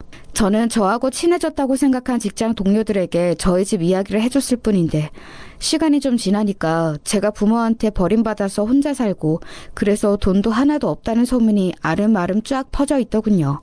그런 소문은 사람들이 저를 바라볼 때 선입견을 가지게 만들었어요. 그게 참 괴롭더라고요. 나이 많으신 상사분들께 도움을 요청하거나 의지를 하지도 못했습니다. 저는 당장 제 친부모님한테도 외면당한 사람인데 설마 다른 어른들이 저 같은 걸 어여쁘게 봐주실 것 같지가 않았거든요. 어렸을 때부터 친척집들의 왕래가 없었기 때문에 어른들이 불편하고 어색하기도 했습니다. 그곳에서 오래 버티고 싶었지만 결국 이직을 선택하였고 새로운 곳에서는 가면을 쓰고 지냈어요. 적당히 사랑받으면서 큰 것처럼 굴었죠. 평범한 척을 했어요. 그러다 보니 마음 한구석이 늘 허전했습니다. 가슴에 구멍이 뚫린 듯 하였는데 이런 제가 남자를 만났으니 빠져들 수밖에 없었던 것 같아요. 우연히 인연이 닿아서 사귀게 되었던 남자는 시간이 지나서 저의 남편이 되기도 하였습니다. 남편은 저와 달리 가짜가 아니라 진짜로 활발한 사람이었어요. 유쾌한 부분이 있었죠. 참고로 남편은 당시에 회사는 그저 그런 중소기업에 재직 중이었으나 주식으로 큰 재미를 봐서 주머니 사정이 여유로운 사람이었습니다. 그리고 돈 때문에 얽히는 인간관계에도 예민하게 반응하는 사람이었고요. 내가 형편이 좋은 걸 알고 딱 그거 노리고서 떨어지는 콩고물 주워 먹으려고 기웃거리는 놈들이 왜 그렇게 많던지. 전부 다 가식덩어리들이었어. 내 앞에서는 나를 추켜 세웠던 것들이 내 뒤에서는 나 몰래 내 욕을 엄청나게 하고 다녔다는 걸 알았을 때 세상이 다 더러워 보이더라. 그런 반면에 강남에서 진짜 백이 알부자로 태어나서 자라온 부류들은 나를 어설픈 계급이라 취급하면서 자기들 무리 안 넣어주더라고. 나와 같이 몇 번 어울리는 척을 해줬을 뿐 결국은 중요한 순간에는 자기들끼리만 뭉치는 걸 봤어. 남편이 허심탄회하게 자기 속에 담긴 이야기를 밝혔을 때 저는 한 번도 돈 가지고 인간관계를 가늠해본 역사가 없었기에 굉장히 신기하게 느껴졌던 것 같아요. 다른 세상 이야기 같았죠. 돈을 쫓는 것에 커다란 흥미가 없는 저를 남편은 되려 흥미롭게 바라봐 주었습니다. 어차피 자기 사정이 넉넉하니까 결혼은 돈과 상관없이 자기 마음이 닿는 진솔한 인연과 하고 싶다고 그랬었죠. 그러면서 저에게 먼저 프로포즈를 했던 거예요. 저에게 그것을 거절한 이유 따위는 없었습니다. 솔직히 결혼을 생각하고 있던 건 아니었지만 차라리 빨리 결혼해서 내 가정 꾸리고 안정적으로 살아보고 싶어. 그동안 너무 외로웠잖아. 이제 나만의 가정을 만들 때도 된 것 같아. 저는 기쁘게 남편의 프로포즈를 받아들였고 현실적인 문제는 바로 그 순간부터였습니다. 우선 제 친정이요. 결혼을 하려면 최소한 친정아버지에게는 알려야 했으니까요. 사적인 이야기를 주고받지 않게 된 지가 당시 시점으로 봐도 이미 꽤 된 상태였습니다. 다른 분과 행복하게 잘 살고 계시는 친정아버지의 잔잔한 일상에 제가 파문을 일으키는 것이 될까봐 걱정스러웠어요. 저는 그런 것에서마저 눈치를 봤던 것 같네요. 고심을 거듭하다가 친정아버지에게 연락을 드렸고 교제해온 남자친구와 결혼을 하게 되었다고 말씀을 드렸을 때 기껏 이런 대답이나 듣고 말았습니다. 네가 벌써 결혼할 나이가 되었구나. 세월 참 무심하게 빠르지. 그런데 너 혹시 돈 필요해서 이러는 거야? 돈 달라고 하는 건 아니지? 나도 내 생활하기 빠듯한데 좀 곤란하구나. 저는 돈의 디귿자도 말씀드린 적 없는데요. 왜 그렇게 생각하셨는지 모르겠어요. 결국은 다 돈 얘기이고 돈 문제인 거 알고 있어. 굳이 그렇게 체면 차리려고 둘러댈 필요 없다. 돈이 아쉬운 거라면 나 말고 네 엄마한테 연락해보는 게 좋겠구나. 결혼이라는 좋은 핑계거리가 있으니 마침 연락하기에도 좋은 것 같네. 저는 진짜로 돈 얘기 드리려는 게 아니고 그냥 결혼 소식 알려드리고 아버지가 제 아버지시니까 앞으로의 결혼 과정에 얼마나 참석해 주실지 그게 궁금했던 것뿐이에요. 그런데 이것마저도 잘못이었나 보네요. 갑자기 소식 끊긴 지가 오래인 엄마를 들먹이시는 걸 보면 아버지는 제 결혼에 그토록 관여하기가 싫으신 거라는 말씀이시죠? 네가 그렇게까지 말하니까 내가 좀 민망해지는구나. 내가 실언했다. 미안하다. 그런데 네 엄마와 연락을 오래 안 하고 지내기는 했어도 연락을 할 방도가 없는 건 아니야. 혹시 몰라서 서로에게 연락처는 남겨놓고 살았거든. 비록 연락해본 적은 없었지만. 겸연쩍게 말씀하신 친정아버지 때문에 저는 놀라고 말았어요. 그때까지 저는 친정엄마와는 영영 소식이 끊겼고 연락할 수 있는 수단 따위는 없다고 여겼었거든요. 하지만 친정아버지는 진작 연락처를 가지고 계셨다니 충격적으로 놀라웠고 약간의 배신감마저 들었습니다. 이제 와서 이런 걸 따지는 건 부질없을 것 같아서 친정엄마의 연락처나 전달을 받았어요. 그리고 오래 망설였습니다. 저에게 너무나도 일말의 정이 없으셨던 친정엄마에게 제가 연락해서 결혼 이야기를 하는 게 맞을지, 괜히 저만 더 상처받게 되는 것은 아닐지 고민을 하며 머뭇거리다가 시댁에 먼저 인사를 가게 되었습니다. 남편이 저에게 먼저 언지를 했었어요. 저만 그 자리에서 멀쩡히 잘 행동하면 아무 문제가 없을 거라고요. 예의만 잘 차리면 되겠다고 생각했는데 시부모님이 사시는 아파트 단지에 들어섰을 때부터 너무 긴장이 됐습니다. 시댁은 강남 서초와 무청 밀접해 있는 동작구의 어느 동네였고 브랜드 아파트였어요. 제가 태어난 고향 친정집은 경기도 부천이었고요. 친정 부모님이 이혼하신 뒤로는 인천으로 이사가서 살았습니다. 저는 성인이 된 이후로 서울에 이곳저곳을 옮겨 다니면서 월세로 자취 생활을 이어간 것이었고요. 원룸 생활을 한참 해왔기 때문인지 서울의 브랜드 아파트에서 사는 시댁이 엄청 유복해 보였어요. 긴장한 채로 들어갔는데 시부모님께서 은은한 미소로 저를 맞아주셨어요. 잠깐 거실에 앉아서 함께 얘기를 나누다가 다과상에 차려져 있는 부엌으로 이동을 할 때 시아버지께서 다급히 전화를 받으셨어요. 일 때문에 걸려온 전화라고 하시면서 정말 미안하지만 지금 나가봐야겠다고도 말씀하셨습니다. 시어머니께서는 호들갑을 떠시며 당장 시아버지의 겉옷부터 찾으러 움직이시더군요. 시아버지께서는 알아서 잘할 거라고 믿는다며 남편의 어깨를 두드려 주셨고요. 그 장면을 차례로 보는데 제가 가져보지 못한 온전한 가정의 모습이어서 기분이 너무 이상했던 것 같아요. 남편을 쳐다보면서 그때 저는 이 남자와 결혼하면 이런 가정을 잘 꾸리고 살 수 있을 거라는 긍정적인 생각을 했었죠. 긴장이 어느 정도 풀린 채로 조금 고무되어서는 부엌 자리에 딱 앉았는데 설마 그 자리가 가시방석이 될 줄은 몰랐습니다. 시어머니께서 다짜고짜 제 집안에 대해 물어보셨거든요. 저는 남편이다 얘기를 이미 한 줄로 생각을 했었기에 저도 모르게 슬쩍 옆자리에 남편을 쳐다봤어요. 그랬더니 시어머니께서 호통을 치셨죠. 5살 먹은 애도 아니고 본인한테 누가 물었으면 본인이 대답할 생각을 해야지. 애모사는 왜 쳐다본담?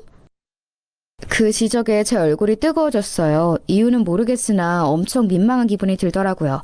그래서 우선 횡설수설 친정 부모님에 대해 말씀을 드렸습니다. 이혼이란 대목까지는 별 반응 없이 듣고 계셨던 시어머니께서 현재 제가 친정엄마와 연락을 안 하고 살아온 상황이라는 부분을 듣고 나서는 기가 막히다는 듯이 고개를 흔들며 한숨을 내쉬셨습니다. 이런 막장도 이런 개막장이 따로 없네. 이거 완전히 격떨어지는 콩가루 집안 아니야? 이런 말씀 드리기에 부끄럽긴 하지만 요즘 세상에 부모님의 이혼이 그렇게까지 큰 흠은 아니라고 생각합니다. 저희 부모님께서는 단지 서로 맞지 않으셨을 뿐이에요. 이혼이고 나발이고 좋게 포장하려고 애를 써봤자 한마디로 부치는 딴살림 차린 지 오래고 모치는 어디서 뭐하고 사는지도 모르겠으니까 나는 사실상 고아 수준입니다 라는 거 아니야. 참, 어이가 없네. 아유, 격이 떨어진다는 말로는 부족해. 그 순간 말문이 막혔어요. 어떻게 해야 할지 모르겠더라고요. 열심히 발버둥쳐 가면서 성실하게 살아왔건만 저의 그 모든 노력이 지난 세월이 시어머니의 정리 한 방에 비참한 나락으로 떨어지는 것 같아서 그만 눈물이 핑 돌고 말았습니다. 옆에서 남편이 무척 난처했지요. 시어머니께서는 더욱 화를 내셨고요. 설마 너 지금 우는 거니? 어디서 눈물을 보여 가증스럽게? 눈물 조금만 질질 짜면 일이 다 해결될 줄 아는 여자애들이 꼭 이렇게 있던데. 나는 그런 거 딱 질색인 사람이야. 우리 딸은 진작에 외국으로 가서 곁에 없고 남은 건 귀한 우리 아들뿐인데 너같이 편법이나 부리려고 얕은 수를 쓰는 치사하고 머리 나쁜 애한테 우리 아들이 그간 흘렸다고 생각하니까 내가 아주 속이 타는구나. 아주 환장하겠어. 일부러 울려고 한 건 아니에요. 그냥 순간적으로 눈물이 나서 그랬어요. 하유, 말하는 거 보니까 보통 고단수가 아니네. 이런 애들이 겉으로 표독스럽게 구는 애들보다 100배는 더 무서운 거지. 그렇게 눈물 닦고 뒤늦게 애써 씩씩한 표정 지어봤자 나한테 점수 못 얻어. 나는 너같이 구질구질하게 구는 걸 정말 싫어하는 사람이거든. 이런 나 같은 사람의 며느리를 들어와봤자 네 인생이 행복하겠니? 하나도 안 행복하겠지? 그러니까 우리 아들과 결혼할 생각하지 말고 각자 갈 길 갔으면 한다. 누가 보면 제가 매달려서 이 결혼하자고 하는 줄 알겠네요. 그런데 절대 아닙니다. 오히려 그 반대예요. 누가 지금 너한테 네가 먼저 결혼 얘기 졸랐다고 그랬니? 난 그런 적 없다. 우리 아들이 먼저 그랬든 말든 남자들은 원래 한 번 눈이 잘못 돌아가면 끝장을 보는 족속들이기 때문에 별 수 없는 것이고 네 쪽에서 최대한 이성적으로 끊어냈어야 맞는 거지. 어디서 언간생신 네 수준에서 아득히 먼 남자를 탐을래? 오로지 못할 나무는 쳐다보지도 말아야지. 그러면서 시어머니께서는 손바닥으로 식탁 위를 탁 내리치셨고 그 소리에 저는 깜짝 놀라서 몸을 떨었습니다. 그러자 남편이 옆에서 팔로 제 어깨를 살며시 감싸왔어요. 그리고 시어머니를 가만히 쳐다보았죠.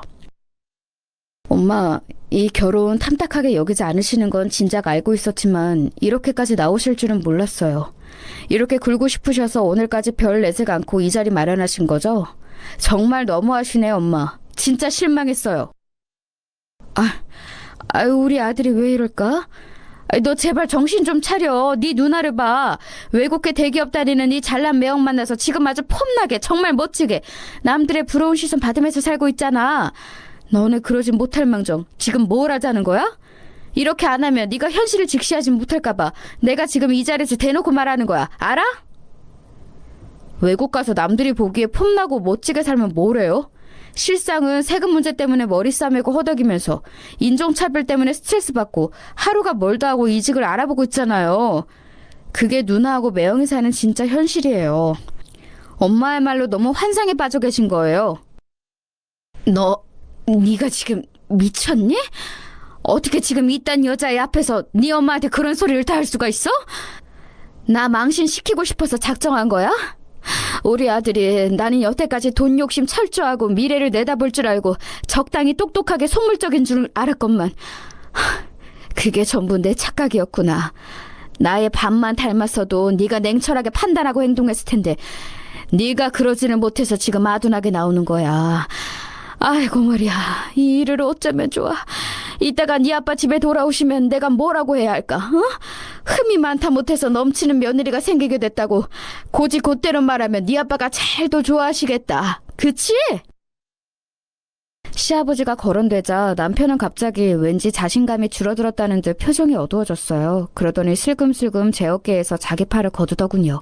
시어머니께서는 저를 향해 저에게 큰 유감이 있는 건 아니지만 객관적인 조건이 너무 후달려서 며느리로 드리기엔 어쨌든 무리가 있으니까 이쯤에서 인연을 끝내자며 같은 말씀을 반복하셨습니다. 저는 제가 예상하지 못한 이런 상황 속에 휘말려서 왜 이런 소리나 듣고 있어야 하는가 싶어서 자괴감에 고개를 떨구고만 있었죠. 이런 말은 좀 그렇지만 외모도 우리 아들이 낫잖아. 똑같이 고개를 숙이고 있어도 우리 아들은 콧대가 예술이고 콧망울도 귀엽고 입술도 오밀조밀하게 보이는데 너는 그냥 인상이 초라해. 없이 자란 티가 나. 비유를 하자면 우리 아들은 훤칠한 귀족 이미지고 너는 빈티가 흐르는 천민 이미지야. 관상에서부터 그게 숨겨지지 않으니까 어디 가서 내가 너를 내 며느리랍시고 절대 인사를 못 시켜줄 것 같구나. 다시 말하지만 나는 구질구질하고 가난하고 없이 살고 이런 게 딱 질색이라서. 아무튼 여기까지만 하면 다 알아들었겠지? 아무리 자기 눈에 안경이라고 해도 남편이 그 정도로 찬양받을 만한 외모는 아니라고 저는 그 순간에도 생각했었어요. 시어머니께서 말씀하신 것 수준으로 남편이 그렇게 생겼다면 중소기업에 다닐 이유가 없었을 거예요. 어디 인터넷 쇼핑몰 모델이나 하고 살았겠죠. 그러면서 취미로 주식도 하고 유유자적하게 지냈을 텐데 그 정도 외모가 아니니까 평범하디 평범한 직장인 생활을 하고 있었던 것이거든요. 귀족 이미지 타령에 저도 어이가 없어져서 이딴 결혼 전혀 욕심이 안 났습니다. 이토록 아들 사랑이며 집안에 대한 자부심이 가득하신 시어머니라면 너무 골치가 아파서 저도 며느리가 안 되고 싶었어요. 제가 소심한 편이어서 그 자리에서 시원하게 못 쏘아준 게 두고두고 한이 되네요. 그 자리에서 시원하게 다 받아쳤어야 했는데. 그저 쓰게 웃으면서 알아들었다고 답한 게 저의 한계였습니다. 그런데 남편이 무척 풀이 죽었어요. 장난감을 빼앗긴 어린아이 같은 표정을 짓고 있었죠. 집을 나설 때도 시어머니를 안 쳐다봤고요. 그리고 아파트 엘리베이터를 내려오자마자 저에게 이런 선언을 했습니다. 나는 그래도 너하고 결혼할 거야. 왜냐고? 내가 그렇게 정했으니까. 이대로 물러서는 건 내 자존심이 허락 못해. 우리 엄마도 정말 너무하시지. 나 어렸을 때는 내가 기침만 해도 오만 호들갑 다 떨시면서 내 이마에 손 올려주시고 걱정을 한 바가지 쏟아내셨으면서 이제는 달라지셨네. 어떻게 내가 결혼하겠다고 데려온 여자 앞에서 나에게 면박을 주실 수가 있어? 나 절대로 엄마한테 지지 않아. 너무 당황해서 말을 잃어버린 적이 여러분은 살면서 있으신가요? 저는 이때 남편이 대관절 무슨 이야기를 하는 건가 싶어서 머릿속으로 곱씹기 바쁜 나머지 대꾸를 해주는 걸 잊었습니다. 그만큼 황당한 소리였던 것 같아요. 그 자리에서 면박을 당한 주인공은 당연히 저였어요. 면박이라는 표현은 사실 너무 귀여운 수준이었고 제가 당한 건 엄밀히 모욕이었죠. 심하게 당한 사람은 저인데 남편이 분해하고 있었습니다. 제가 모욕을 당했기 때문에 자기가 분함을 느낀 게 아니라 자기가 예상 외로 자기 엄마한테 크게 한 소리 들었다는 게 분했다는 것이 핵심이었죠. 지금이니까 냉정하게 짚어보는 것이지 솔직히 당시에는 머리가 잘 안 돌아갔던 것 같아요. 그런 자리를 가지고 나서도 저와 결혼하겠다고 말을 해주는 남편의 태도에 괜히 가슴이나 뭉클했었죠. 대체 왜 그랬나 모르겠습니다. 남편의 입장은 그렇다 쳐도 시어머니께서 저를 너무 마음에 안 차하셨기 때문에 아무리 그래도 결혼을 하기는 어렵겠다고 생각을 하긴 했었어요. 그런 집안의 시집갈 자신감도 저에게는 없었고요. 그런데 마침 저에게 온 연락이 있었던 거예요. 모르는 번호로 전화가 왔길래 받을까 말까 고민하며 고개를 갸웃하던 저는 문득 이 번호가 낯설지만은 않다는 사실을 알아차리고 소름이 돋았습니다. 그 번호는 바로 친정아버지에게서 며칠 전 받았던 친정엄마의 연락처와 동일했으니까요. 여보세요? 전화 받았습니다. 말씀하세요. 제가 심호흡을 한 뒤에 전화를 받았어요. 그런데 아무런 소리가 안 들리더군요. 저는 이미 전화를 건 상대방이 누군지 알고 있었으니 떨리면서도 복잡한 마음으로 입술을 깨물고 있었는데 잠시 후 제가 전화를 끊으려고 하던 찰나 목소리가 들려왔어요. 엄마야, 그간 잘 지냈니? 친정엄마가 나지막한 목소리로 엄마야 라고 말씀하신 순간 사실 저는 그때 바로 눈물이 날 것 같았어요. 그리움과 원망이 한데 뒤엉키더라고요. 저에게 좋은 엄마였다고 하실 수 있는 분도 아니었고 행복했던 추억이 많은 것도 아니었는데 이 세상 유일무이한 저희 엄마라는 사실이 그 순간 저를 미치게 만들었어요. 그리고 저는 이토록 나약한 제 자신이 너무나도 싫어졌죠. 이렇게 물러터졌으니까 결혼을 약혼한 남자의 모친에게서 그런 모욕이나 당하고 온 것 같았어요. 저는 이를 악물고 말했습니다. 저에게 엄마라는 존재도 있었군요. 한참 잊고 살아서 몰랐네요. 왜 연락하셨어요? 제 번호는 어떻게 하셨고요? 네 아버지한테서 엊그제 연락이 왔었어. 네가 결혼을 한다고 하더구냐. 그 말 듣고 엄마가 깜짝 놀랐어. 벌써 이렇게 세월이 흘러서 우리 딸이 결혼을 다 하는구나 싶더라고. 상대는 어떤 사람이야? 괜찮은 남자니까 네가 결혼한다는 거겠지? 엄마가 뭐 도와줄 수 있는 건 없을까? 너무 아무렇지 않게 제 엄마 노릇을 하시네요. 지난 세월 어디서 뭐 하시다가 이제서야 엄마 노릇이 하고 싶어지셨어요? 왜요? 제가 결혼한다고 하니까 장모님 소리라도 듣고 싶어지셨나 봐요? 나는 그런 게 아니라 그동안 내 욕심 때문에 나 혼자 새로 잘 살아보자고 하는 그 욕망 때문에 너를 뒤로하고 살아온 것 같아서 후회가 많았어. 그런데 너도 알다시피 내가 많이 부족하고 못난 엄마잖아. 용기가 안 나더라. 이제서야 네 앞에 나타난다고 네가 나를 욕하고 원망할까 봐 그게 걱정되고 무서워서 차마 너에게 연락할 생각을 못했어. 네가 결혼한다는 얘기를 들으니까 갑자기 정신이 번쩍 들더라. 친정엄마는 말씀을 마치자마자 훌쩍이셨어요. 그 소리를 듣고 제 귀를 의심했죠. 제 기억 속의 친정엄마는 이러실 분이 아니었거든요. 뭐라고 대답을 드려야 할지 몰라서 일단은 다음에 다시 얘기 나누자고 한 뒤에 전화를 끊었습니다. 그리고 나서 곰곰이 옛날 생각을 해봤는데 딱히 행복하고 화목했던 추억은 많이 있지 않았으나 좋았던 순간이 분명히 있긴 했더라고요. 이를테면 아침 먹으라고 저를 깨우셨던 친정엄마가 제가 열이 펄펄 끓어서 누워있는 걸 아시고는 황급히 저를 들쳐업고 병원까지 내달리셨던 기억이 있었죠. 잊고 있던 기억이었는데 되살려보니까 가슴이 찡했습니다. 친정 부모님이 이혼하신 이후로 세월이 꽤 흘렀고 그간 친정엄마도 나이를 먹어가시며 많이 변하셨을 거라고 생각하니까 홀쩍이신 게 이해도 갈 것 같았어요. 이튿날 남편을 만났을 때 저는 친정엄마 이야기를 꺼냈죠. 그랬더니 남편이 반색을 했습니다. 그럼 우리 결혼할 때 아버님하고 어머님 두 분 다 계시는 거겠네? 너무 잘 됐다. 그런데 우리 아직 결혼하기로 확정난 것도 아니잖아. 아니야, 내가 어젯밤에 우리 엄마를 완전히 설득했어. 너보다 돈 많은 집안 여자는 많지만 너보다 나를 잘 챙겨주는 배려심 깊은 여자는 몇 없을 거라고 내가 그렇게 말씀을 드렸어. 그랬더니 우리 엄마가 좀 갈등하시는 표정이 되더라. 그때 마침 옆에 있던 우리 아빠가 딱 이렇게 말씀을 해주신 거야. 이런 것에서 사내 자식의 뜻을 꺾는 거 아니다. 정확히 딱 말씀을 해주시는데 와, 나 그거에 감명받았잖아. 우리 아빠 왜 이렇게 멋있지? 남편이 자기 부친을 자랑하며 도취되어 있을 때 저는 얼떨떨했습니다. 이 결혼 뭉그러질 줄로만 알았는데 설마 이렇게 정말로 진행이 될 줄은 몰랐어요. 시어머니의 모습이 떠올라서 결혼이 망설여졌지만 저처럼 특색 없고 잘난 구석 없는 여자를 이토록 원해주는 남편에게 고마웠고 이런 기회가 또다시 인생에서 오지 않을 것 같아서 결혼하기로 굳게 마음을 먹었습니다. 저는 스스로에 대한 평가가 당시에 고작 그 정도였던 거예요. 하도 주눅이 들어서 살았더니 그랬나 봅니다. 결혼이 그렇게 정해져서 이걸 계기로 친정엄마와 만나게 되었죠. 아주 오랜만에 만난 자리에서 친정엄마의 모습을 보고 제가 깜짝 놀랐습니다. 예전 그때와는 분위기가 딴판이셨어요. 확실히 나이는 드셨지만 고상하고 지적인 느낌이 풍기고 있었거든요. 친정엄마가 이런 분위기도 내실 줄 아는 분이었나 싶어서 당황스러웠습니다. 그리고 그에 대조되어 제가 초라한 것 같아서 민망하기도 했고요. 그런 저에게 친정엄마는 대뜸 카드 한 장을 내미셨어요. 앞으로 돈 들어갈 일이 있으면 이걸로 써. 얼마든지 써도 되니까 부담 가지 마라.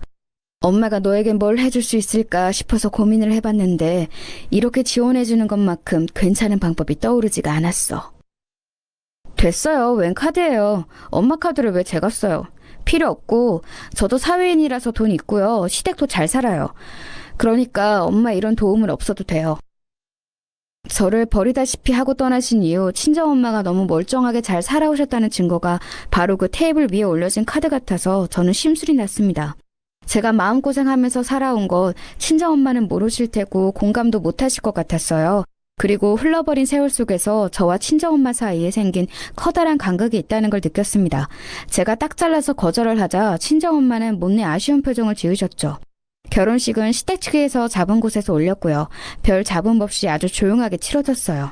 제 친정 부모님이 이혼하신 지 오래라는 특성상 상견례도 생략했기에 시부모님과의 별다른 접점도 없었고요. 신혼여행은 남편이 고른 곳으로 다녀왔고 돌아오시면서 사온 선물들은 시어머니께서 손수 적어주신 목록들이었습니다. 저는 결혼하고 나서 시어머니께서 지시하는 대로 행동했어요. 집안에 오렌지 색깔로 포인트를 주라고 하셔서 그렇게 했고요. 소품도 전부 시어머니의 뜻에 따라서 골랐습니다. 제가 언제 한 번은 점심시간에 밥을 먹고 나서 시간이 남았을 때 들른 다이소 매장에서 작은 인테리어 소품을 2개 샀었거든요. 남편과 저 이렇게 한 쌍을 상징하는 것이었어요.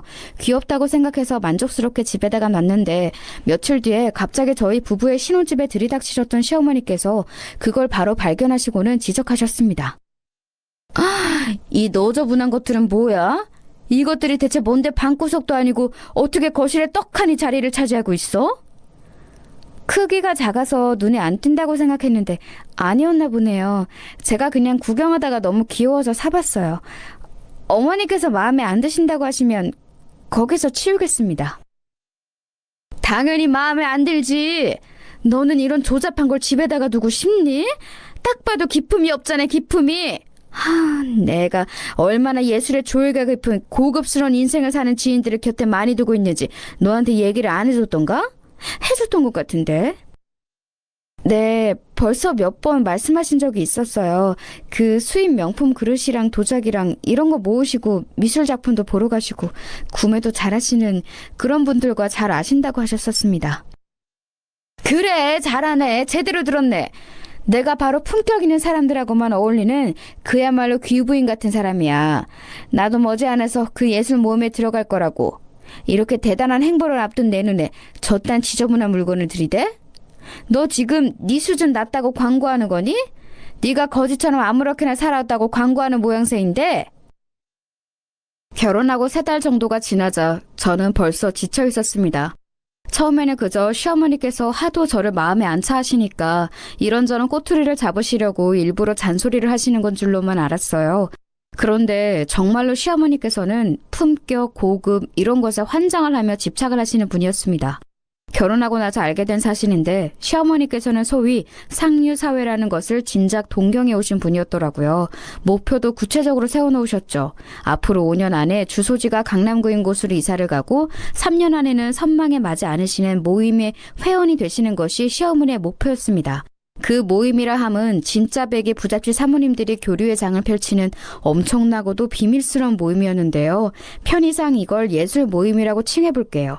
바로 이 예술 모임의 존재를 아시게 된 이후부터 시어머니께서는 거기에 끼고 싶으셔서 안달이었나 봐요. 하지만 시어머니께서는 당신의 집안이 꽤 유복한 정도였고 시아버지께서 꾸준히 돈을 잘 벌기만 하셨을 뿐 진짜 백이 부자들의 세계에 편입하시기엔 조건이 부족하셨던 모양입니다. 그래서 기질을 발휘하신 게 바로 인맥이었어요. 인맥을 통하면 언젠가 그 모임에 정식으로 초대를 받고 끼어들 수 있을 거라고 믿으신 거예요. 실제로 그게 효과가 있었는지 예술 모임에서 잔뼈가 굵은 회원 한 분과 드디어 조금 가까워졌다고 하더라고요. 인맥에 인맥을 통해서 그간 부단히 노력해 오신 결과 거기까지 대략 도달하신 것이었죠. 저는 시어머니께서 그토록 선망하시는 상류사회가 어떤 모습인지 관심도 없었습니다. 제가 그런 것에 관심이 있는 사람일 것 같았으면 진작 친정엄마와 다시 재회했을 때 그간 뭘 하셨길래 신수가 환해지셨나, 돈 좀 있으시냐, 카드 한 장 말고 두 장은 못 주시냐 이런 소리들을 내뱉었을 겁니다. 하지만 저에게 있어서 돈이라는 건 그저 생존하기 위한 수단에 지나지 않았으니까요. 자취하면서 돈 때문에 힘들고 서러웠던 기억이 많았기에 돈은 저에게 염증 가득한 것이었습니다. 시어머니의 가치관은 어떻게든 무시할 수 있었으나 결혼해서 같이 살다 보니 남편이 확실히 저보다는 시어머니와 가치관이 비슷하더라고요. 주식으로 돈을 잃고 얻는 것에 너무나도 일희일비하였고 옷 한 벌을 사도 남들 눈에 어떻게 보일까를 먼저 염두에 두고 샀습니다. 저를 향해서 넌 구질하게만 살아와서 모를 거야 라는 말을 쉽게 뱉는 남편의 태도가 저를 무척 심란하게 만들었죠. 결혼 생활의 소소한 재미라고 한다면 규칙적으로 주고받게 된 친정엄마와의 문자 연락이 있었습니다. 저에게 항상 먼저 날씨 얘기나 음식 얘기를 꺼내주셨어요. 그러면 저도 모르게 자연스러운 답장을 보내게 됐고요. 그러던 어느 날 친정엄마가 밥 한 끼 같이 먹자고 내용을 보내오셨습니다. 그날도 시어머니께서 저에게 격 떨어진다고 소리를 지르셨던 날이라 저도 모르게 친정엄마에게 고급 식당에서 사주신다면 나가겠다고 답장을 보내고 말았어요. 그랬더니 친정엄마가 장문의 답장을 다시 보내오셔서 저를 놀래켰습니다. 그동안 엄마가 사업도 2개나 성공시키고 인맥도 엄청나게 쌓아서 돈도 많고 무척 잘 나가고 계신다는 이야기잖아. 우리 엄마가 이렇게나 성공을 거두신 분이었다니? 내용을 요약해보니 얼떨떨하더군요. 그렇게 저는 며칠 뒤 생전 처음으로 제대로 된 고급 레스토랑을 가보게 되었습니다. 남편하고 연애할 때 좋은 레스토랑을 몇 번 가보기는 했었는데 이렇게 본격적으로 고급스러운 곳은 아니었거든요. 강남은 물론이고 서울에서도 손꼽히게 고급일 게 분명한 곳이었습니다.